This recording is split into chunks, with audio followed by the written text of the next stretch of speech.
Hi all. So, you'll notice that on some, the plans I create, some of the reports I write for Silver Branch Permaculture and on my website, that I have this little, made by humans, not AI logo, right? So I just want to say a little bit about that because I'm sort of surprised I have to talk about this to some degree, but here it is, right? Which is that it's pretty obvious to me, like AI as it is right now is really pretty strongly in opposition to just about everything I learned that permaculture stands for. Um, Permaculture, like it's easy to lose sight of what it is and what it offers in the sort of just amount of information and different cool things people are talking about these days, right? And like, where is permaculture different than like edible landscaping or, sort of like native gardening or biodynamic or organic gardening or all these different things, syntropic agriculture, right? All these different things that are going on, right? And to me, part of it is that permaculture has these ethics at the core, right? It has the earth care, people care, return the surplus, share the surplus back. If you have more than you need, you share it with others, right? But under it all, there's also this quality of like, we really try to be aware and accountable for where things come from, like the resources we use, and where they go, like what happens when they're spent, do they end up in a landfill somewhere polluting the water, or do they end up biodegrading and creating more soil, right? So as much as possible, we're trying to create a culture that gets things from nearby that are made from nature, that are renewable, like trees, right? And then builds out of them and grows it from them and then returns it back to the soil so that there's more of those things for future generations, right? I mean, AI really fails every single one of the sort of permaculture gut checks or principles that I was taught, right? Um, just starting with, and it's okay if you don't know about this stuff, right? And it's really, these days, partially thanks to AI, it's really hard to research on the internet, but it's a skill I have. And like, if you follow the actual data, right, not stuff that's being written by people trying to pump AI stocks or blah, blah, blah, right? Like, what you get is that like this stuff, a simple AI query is using a lot of energy. It's using a lot of water, not just in that moment where you're actually asking it, how do I do this? What tree do I plant here, or something like that? Which I could do that, right, and get an answer. How good that answer would be is a different question. We'll talk about that. But also just like to train these models. And from my understanding of the large language model things, I actually did study this a while back. Some people know I used to have a background in tech stuff. I took some early machine learning courses. I know a little bit. I'm not saying I'm like a genius about it. But like you have to, in order for these like AI models to stay competitive with the other AI companies and just to stay fresh and not have like hallucinations where they're just feeding back into each other recursively and just becoming like more and more like weird and watered down and useless, right? They have to keep training new models and they need more and more data constantly, right? And so by the time you create a model, which takes a huge amount of like hard for us to fathom amount of energy and data centers and all that, right? It's almost already out of date. And so you're having to produce another one. And then on top of that, this really intense process to create these models, you're having queries. And, there's some really good writing. Ed Zitron's my favorite author on this online. It's Ed. I'll put a link in. But anyway, he talks about how like these companies aren't even making money for the most part. Like the revenue does not nearly meet the compute cost of actually running these models. So they're not like financially sustainable. But what's under that is that the amount of energy and the cost of these data centers and materials is phenomenally huge. So I'm pretty perturbed. Like, okay, a lot of people in my life who I love kind of adopt the stance of like, well, technology's neutral. It's what you make of it, right? And it's like you can, in the hands of one person, it's destructive, and in the hands of another person, it's regenerative. Okay, there's a kernel of truth in that, right? But with AI, it's really hard for me to argue that the little bit of efficiency, and we'll look at what that efficiency is, that you might gain from using AI to do something like a permaculture design is really worth not just the immediate cost and the long-term cost, and by cost, I'm really thinking about also the mining that goes into the data centers, like but also the people cost of like the miners who are often minors, right, under 18, like people underpaid in other countries where the pollution that we don't have to see is happening to their waters, right? In America, we don't have to witness this firsthand for the most part yet. We'll see what's happening right now. Might actually come home, and then we'll have some other questions about it. But like, there's also the cost of living near these data centers where everybody's electricity costs are going up. And like, I think, my heart really breaks when I think about peaceful places like the deserts of New Mexico, where there's just like stars and silence. And if you moved there, say you took a big risk and moved your family there, and you really just, you did it because you revere the night sky and the peace of the night. And I do, right? That's me. I'd move somewhere different for that, but that's what I revere. And how precious that is and hard to find these days. So imagine you do that, and then all of a sudden there's this hum, this non-stop, never-ending, grinding hum of these like unparalleled size projects of these data centers, right? These data centers, which if you listen to the AI companies, they're saying, well, that's a good start, these massive amount of power usage, but we're actually going to need like 100 times as much in the next 10 years to stay competitive with China or whatever their excuse is, right? So like, wow. Okay, and that's holding up the whole stock market. We're in like a really precarious situation around this if you don't already know. But you using AI is kind of in some ways this little bit of an endorsement of that whole thing. It's like you're like a Google search in the past, for example, right? So I do Google searches, or I do searches on other search engines, right? Brave Search or whatever, or DuckDuckGo. Like I haven't found my favorite yet. How to get away from the giant machines, but like it's all so connected, right?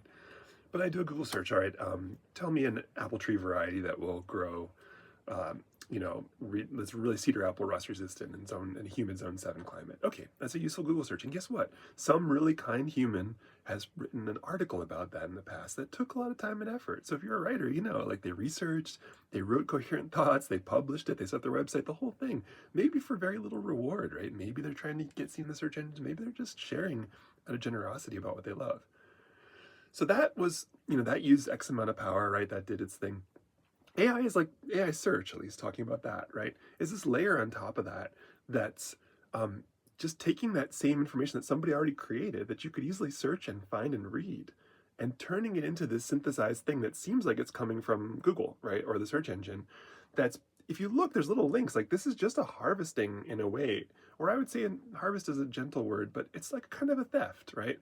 It's a bit of a theft of what other humans created, sometimes for free, sometimes to support their own families, for whatever reason, and summarizing it into this thing where you get that same information, sometimes inaccurately spit back out, sometimes accurately, right? So you get all this and it seems really useful to you, and it kind of feels like this conclusive answer, but below that there's all the usual search results and everything, right?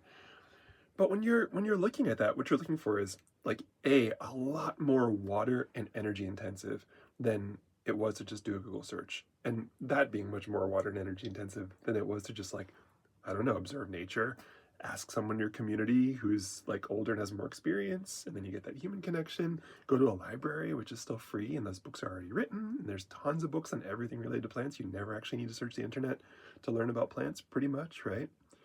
So like, that's all there already. And instead of interfacing with that, you're doing the search. But instead of just the search, you're doing this more intense thing, which is the AI, right? So going back to like how I learned permaculture and what drew me to it, like conserving and taking care of the water and conserving and taking care of energy usage are kind of like, that's like the bedrock stuff. I mean, if you're not doing that, you're not practicing permaculture. You might be doing something else, but like, come on. So I felt really like confused and just like, it's like, oh yikes, like a bit of a revulsion, to be honest, about my feelings when I've seen people in permaculture forums or something having these kind of like, oh, what do you think about how to use AI in your permaculture practice? Like, how to use AI in your permaculture practice is you don't, because it's pretty much ignoring all the design principles. It's definitely throwing the ethics in the toilet. I don't think you could argue, and I love to argue, so if you want to, we can go at it, right? But like, I don't think you could really make a solid argument that the whatever efficiency you think you're gaining with AI is actually worth the materials cost in a way that justifies its use for permaculture, especially because this whole thing, right, is about returning to the earth and going to that third ethic of like sharing the surplus, or like fair share, or like kind of making sure everybody gets, like, everybody's all right and provided for. One of the things that's really not talked about enough in AI still is that this thing is like a massive theft of human creativity. Again, people who did not like knowingly consent to like, I'm writing all these articles for my permaculture blog so that one day 3 giant corporations can steal it all and spit it back out in their own summary, where I don't actually, if I'm depending on ad revenue from that article, or if I'm depending on people finding my website and maybe working with me from that article, or if I just want people to hear my voice and receive the gift of what I wrote, with my perspective, like, nope, nope, nope, that's no longer the case. AI spits it out, gives it to, and the big corporations get the profit. Although, asterisk, they're not actually getting the profit because they're all losing money on this, which is part of the whole scary hilarity of this whole situation. It's like, they're not even doing good. The investors are doing good, the CEOs are doing good, but the companies are like, yeah, forget it, right? Just, again, you could look at Edzatron stuff, but it's kind of crazy. Except it's the crazy that's getting more and more normal here these days. So just going back to it again, I mean, imagine telling future generations, oh, I wanted to design a forest garden, but I didn't want to learn about it from a book. I didn't want to ask somebody. I didn't want to go and observe nature and how nature's patterns work. So I used an AI to design it. And the AI came up with this perfectly plausible, generic, soulless forest garden that's a mishmash of all this human creativity, devoid of context, and it spit it out. And there it is. And then I planted that forest garden. Well, okay, that's what you see, right? What you see is some words, some design, go out into the woods, do the thing. I have some fruit trees, yay, I guess. Although, we'll talk about the accuracy thing a little later. Like, that is, that's having a cost of water and energy and pollution and mining and human suffering and all this insanity that's happening off stage somewhere that you're not seeing. And with permaculture, we bring the offstage back on stage. Like, it's part of what we do. We don't do it to hurt ourselves or feel shitty. Sorry for cursing. We don't do it to feel bad about ourselves, right? We don't do it to guilt people or shame people, but we do it because it's about time, right? It's about time we actually know where the things we create come from.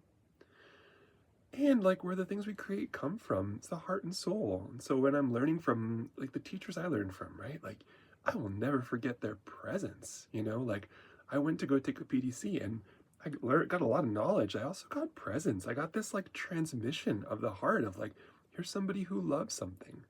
And they open their heart to share it. And when they're telling me about the, pollinator plant that they put over here or the black locust, like the first time somebody told me about a black locust tree, I didn't get a bunch of facts. I got all these like hearts around the facts, like all this like warmth of love for this tree that has supported these people and connected to this way it supported people for generations in the Appalachian Mountains. I didn't get an article about how cool that is, and here's some facts, and here's how tall it grows, and blah, blah, blah, right? I got like a transmission of love. Okay. I would wager that any AI design is going to feel soulless to people whose souls are still not covered by so many layers of gunk that they can't perceive anymore. And I hope that doesn't sound like a judgment. It's more of like a warning. Is like, this culture really likes to cover up our heart and souls, medicate it out, numb it out. But like when we open it, something special comes through, right? I try to bring that into my permaculture designs, and I try to tune into what my clients love or my students love, what I love, what the earth loves, right?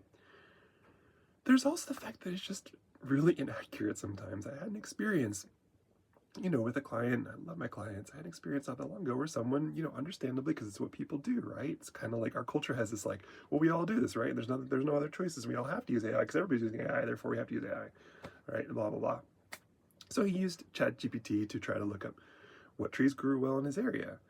And the results were absolutely incorrect. And I got there and I saw what he planted, and no judgment here on the client. Like, this is, he then hired me, which great, but the trees it suggested were totally wrong. They would do terrible in that region. They were right in the sort of like idea sense, like they're apple trees, but they were in like hot, humid zone 8A. Like, these were the least disease resistant varieties, or the grocery store varieties, right? So like the AI didn't do a good job. And there's tons of examples of the AI not doing a good job. It's kind of a glorified chatbot, right? At the end of the day.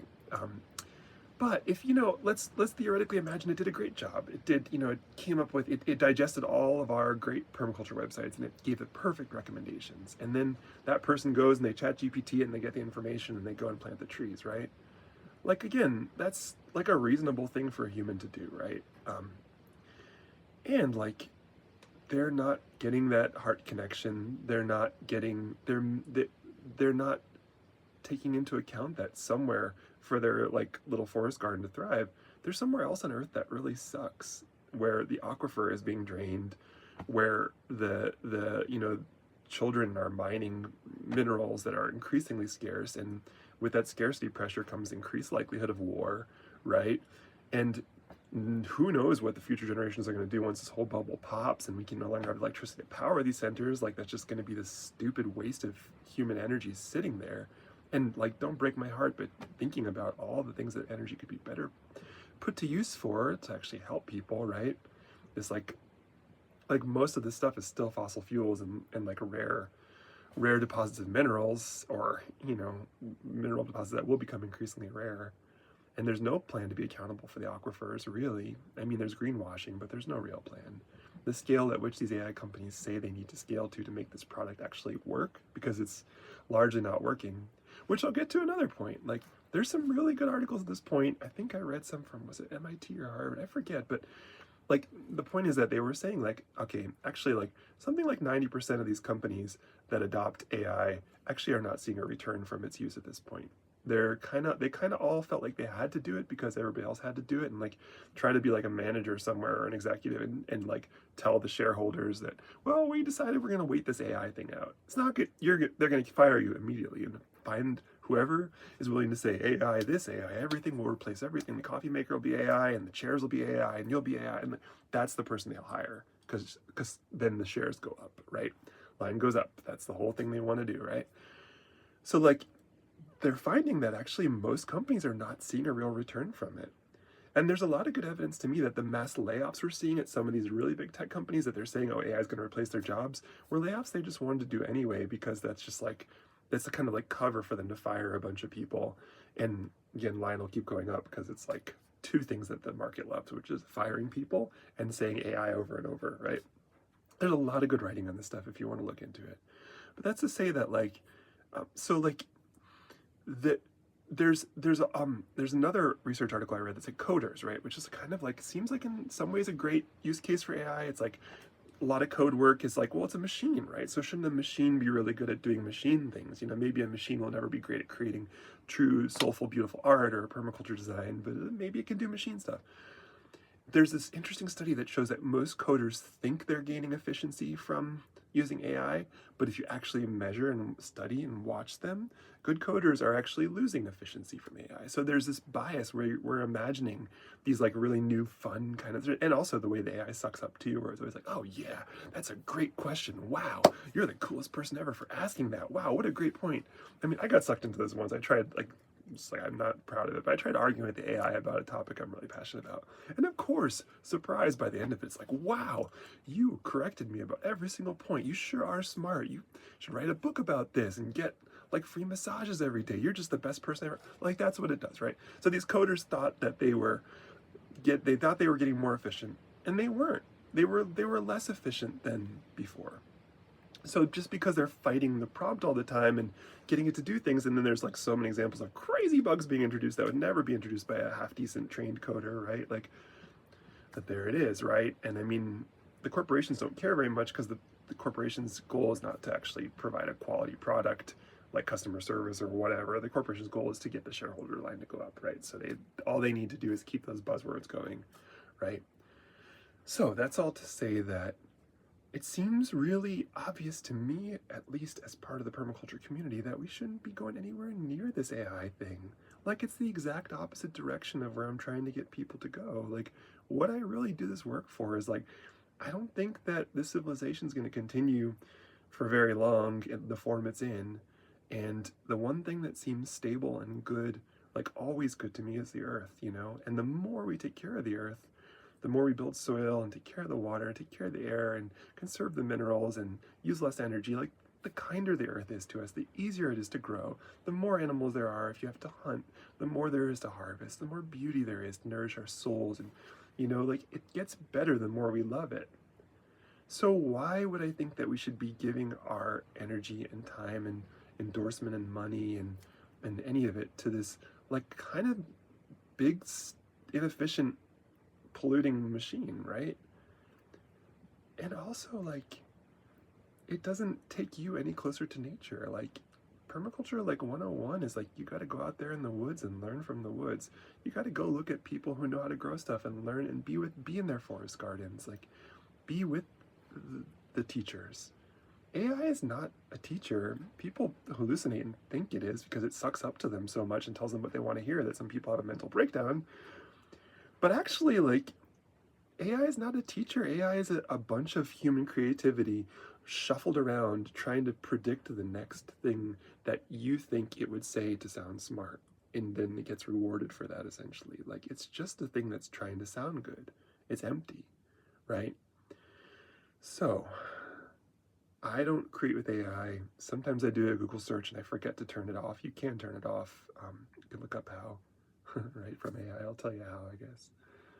But like, I don't create with it, and I could, right? Like, you could ask me to do a landscape drawing, and I could just say, AI, give me a landscape drawing of a bunch of native shrubs and whatever, and maybe it'd be halfway decent. But meanwhile, there's some aquifer that I don't get to see that's drying up, and there's some desert or some forest or some place that's clear cut and buzzing with these stupid machines that are just generating heat and waste in order to give us like a kind of hollow version of human creativity. And I just don't understand in what world that has anything to do with permaculture, except maybe to give us more fire for what it is we truly love, what it is we're actually here to do, to remember that this is actually sacred work, that this touches the wisdom of indigenous people and largely rests on the shoulders of it. And it's even more than that. It's actually like something really sacred that wants to happen in this time period, which is for us to refine our way back to presence, to each other, to our bodies, to the earth, to our senses, none of which is going to be accomplished by AI. I mean, for every argument people make about how the internet is this great connector, it's the same thing about social media. Well, you can use it for good. You can share. That's how I found your permaculture website. Okay, great. But if you've lived in the stretch of time I've lived in, I was born in the early 80s, what you've seen is that more and more people have become more disconnected. And if I had to draw a graph of disconnection, right? The place where it jumped up was Facebook, and right, and TikTok and smartphones. Like, these are the big jumps in that. So it's not that, I don't think that's too controversial at this point, that people are more alienated and afraid of each other than ever. And when you combine AI and social media together, and some of that's being used by people who want to make us more disconnected and more afraid of each other, yikes. But you don't have to worry about all that, because you don't actually have to use AI or social media or even the internet, really. Maybe for work a little, maybe to do some administrative stuff, but you actually could just come back to the earth at any time. That's true now. It was true a million years ago. It'll be true every single year from now on till the end of time, that you can just take a step away from it and back to the earth. And even if you live in the most desertified, paved over, like blasted city, everywhere there are plants trying to come back and life force for you to work with. The earth is profoundly resilient. And the birds will make laughter and nest of all the abandoned data centers. And I hope I live to see some of that. But either way, somebody will. So just, yeah, this video was not made with AI, and it never will be.